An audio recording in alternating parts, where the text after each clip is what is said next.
네, 안녕하세요.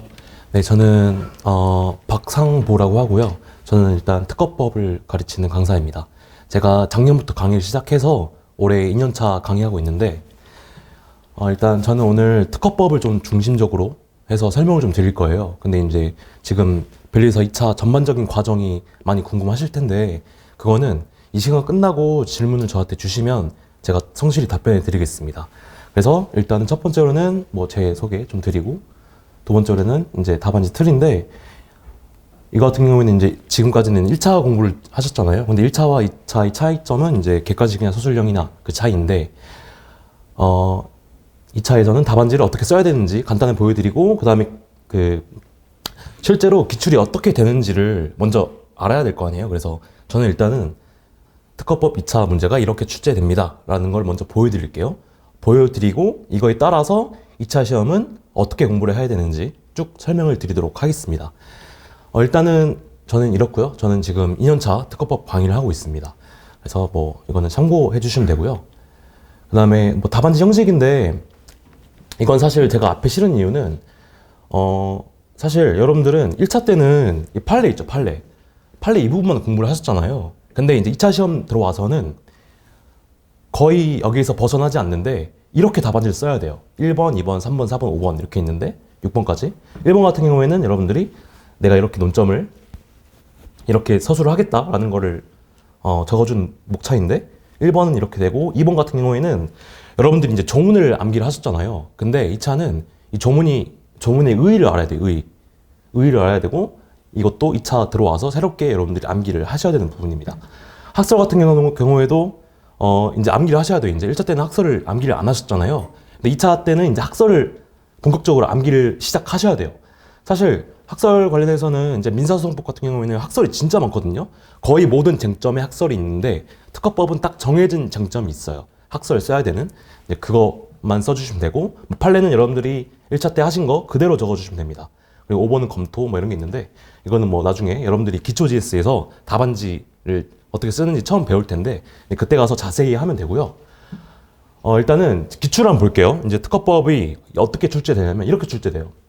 제가 밑줄을 그어놨는데 이게 58회 작년 기출문제거든요. 보시면 밑줄 그은 부분 볼게요. 뭐 기본적인 과제와 아이디어를 제공하고 뭐 연구 개발 과정을 전반적으로 관리하면서 연구를 보조하였다. 병은 각각 개발 약정하지 않았지만 위 발생 세트 중 뭐 이런 게 있잖아요. 그러면은 여러분들이 이 사실관계가 지금 문제에 나와 있잖아요. 문제가 실제로 이렇게 나와요.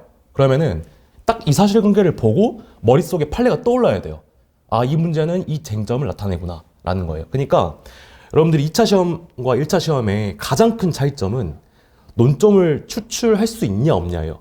그게 무슨 말이냐면은 1차 시험 같은 경우에는 객관식 OX만 맞출 정도로만 암기를 하면 되거든요. 근데 2차는 여러분들이 이런 사실관계들이 나왔을 때 판례가 기억이 나야 돼요. 아, 이 문제는 그 판례에 관한 것이다. 이게 논점 추출이라고 하는 건데 2차 시험은 논점 추출이 거의 한 50% 못 들어가요. 그 정도로 중요한 건데 이거 같은 경우에는 논점 추출이 쉽죠. 왜냐면은 너무 판례 그대로 문구가 나왔잖아요. 이거는 그래서 약간 시험 문제에 속한 거예요. 논점 뽑기 쉬우니까.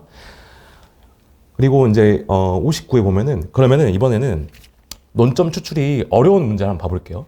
이거는 이제 문제 다 읽기에는 지금 좀 그렇고 제가 간단히 소개하는 시간만 갖겠습니다. 예를 들어서 이런 거죠.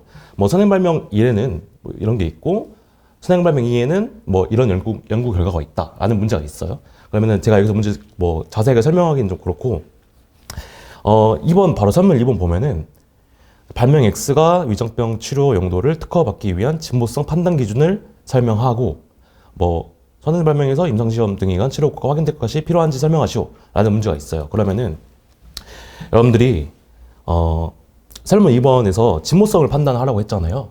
근데 여러분들이 그 판례 아시죠?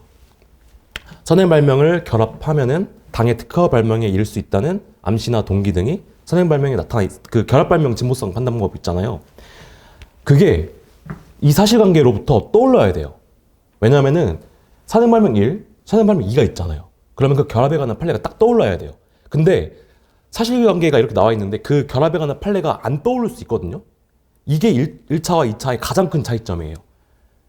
2차는 이제 여러분들이 논점 추출을 해야 돼요. 아, 이 사실관계는 이 판례에 가는 것이구나. 이게 가장 중요해요, 2차에서. 그래서 결국에는 여러분들이 2차 시험의 핵심은 어쩔 수 없어요. 문제를 많이 풀어봐야 돼요.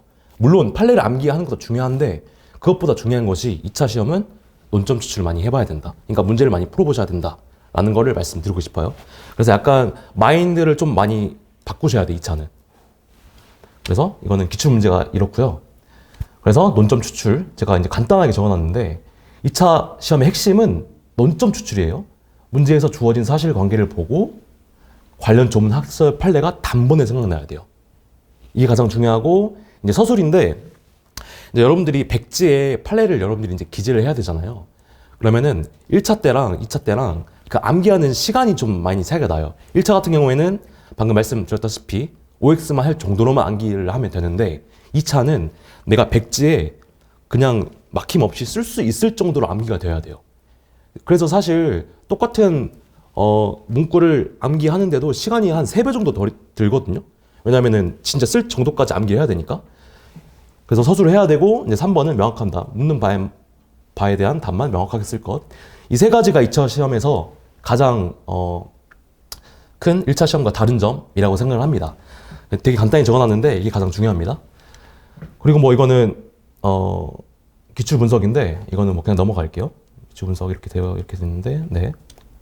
그래서 바로 좀 경향을 좀 분석을 해볼게요. 제가 뭐 2차 설명해 왔는데 바로 경향 분석하기가 좀 그런데 요즘 2차 시험 어떻게 나오냐면은 요즘에 문제가 좀 쉽게 나와요. 그러니까 2차 시험에서 문제가 쉽다는 것은 논점 추출이 쉽다는 거예요. 그냥 사실관계가 딱 보면은 아 이거에 관한 판례구나가 딱 머릿속에 요즘엔 떠올라요. 방금 제가 보여드렸잖아요. 뭐 예를 들어서 뭐 이거 있죠? 기본적인 과제와 아이디어를 제공하고 연구개발 과정을 전반적으로 관리하면서 이거 있죠? 이건 바로 관련 판례가 떠오르잖아요. 이게 논점 추출이 시험 문제인데 요즘은 이런 문제들이 좀 많이 나옵니다. 그래서 사실 요즘 트렌드는 그렇고 그 다음에 하나 더 트렌드는 이제 사실 쉬운 문제만 있는 건 아니고 이제 어려운 문제들이 있는데 왜냐면은 이제 변별력을 가져야 되니까 어려운 문제를 몇 개 껴요. 근데 옛날에는 어려운 문제를 어떤 걸 꼈냐면 약간 조치 문제 있죠. 예를 들어서 이런 상황인데 당신이 변리사로서 어떠한 조치를 할 수 있느냐 이런 걸 많이 물어봤거든요. 근데 요즘에는 특허보험 판례를 내요. 그러니까 여러분들이 1차 때는 대보험 판례를 주로 공부를 하셨잖아요. 근데 2차 시험 때는 특허보험 판례도 공부를 하셔야 돼요. 왜냐하면은 내거든요. 물론 뭐 저기 구석탱이에 있는 별로 안 중요한 특허보험 판례까지 암기하라는 건 아니고 중요한 특허보험 판례들이 있단 말이에요.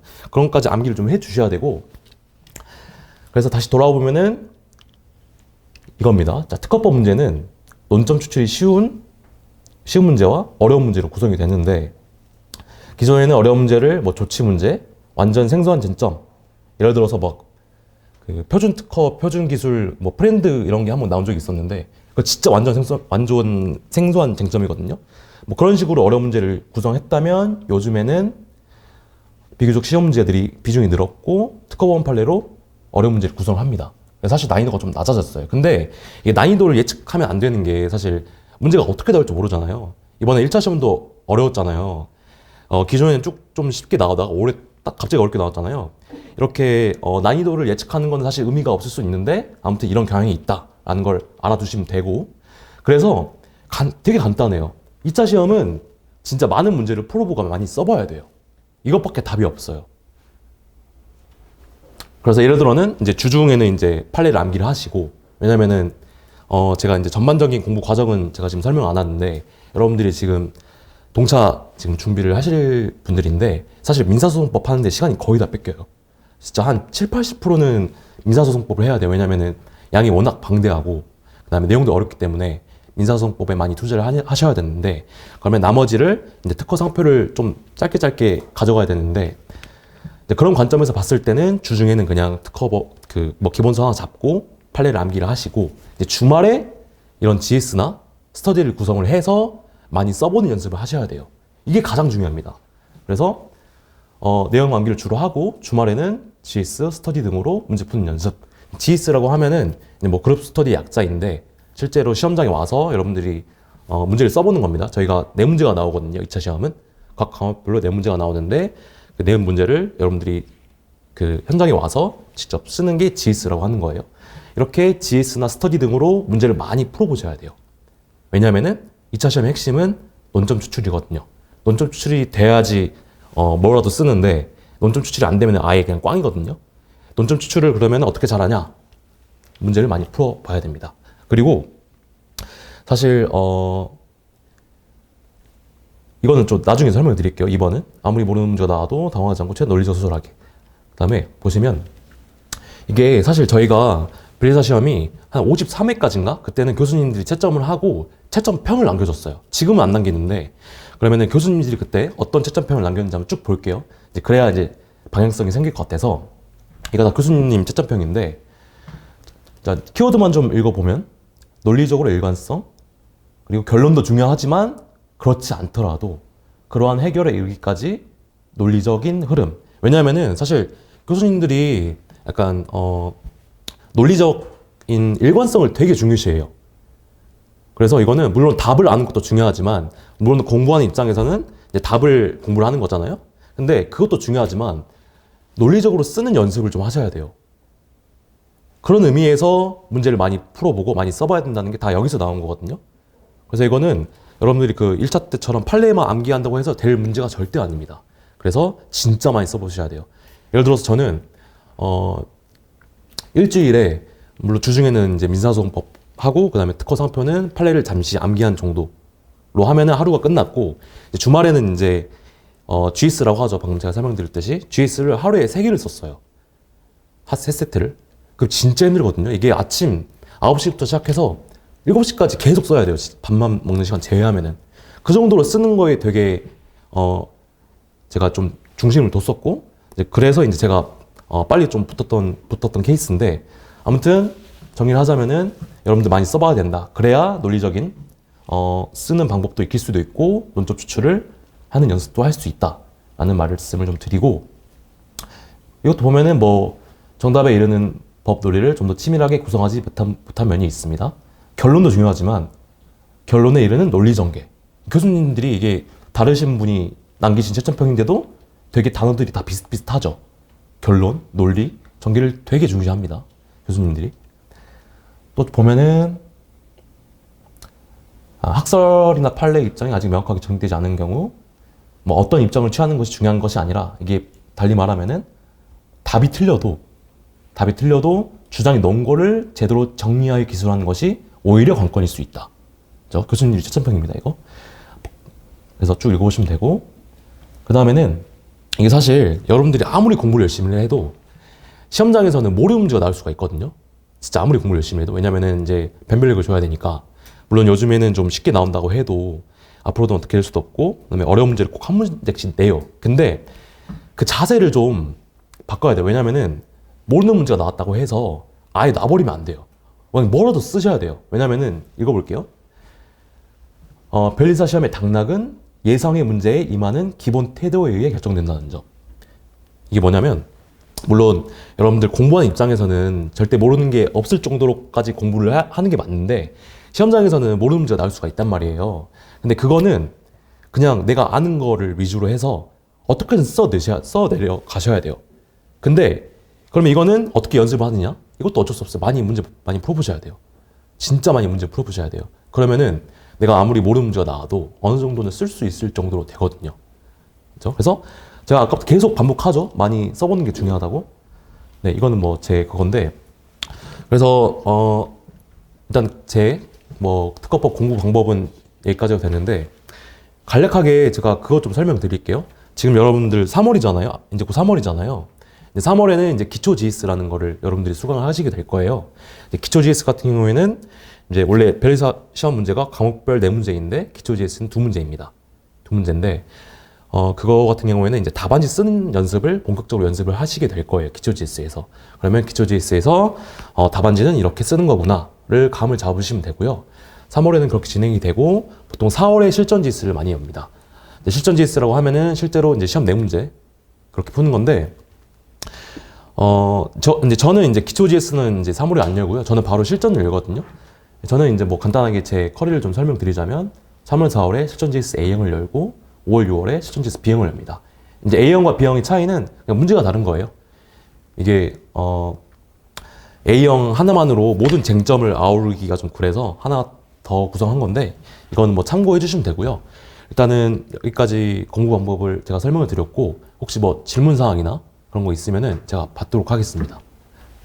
질문 있으신가요? 아니 뭐 촬영 끝나고 편하게 질문해 주시거나 제가 좀 이따 뭐 이메일이나 핸드폰 번호 알려드릴 테니까 나중에 궁금한 거 있으시면은 편하게 물어보시면 돼요. 네, 그러면은 뭐 질문 없으면 여기서 마치도록 하겠습니다. 네, 감사합니다.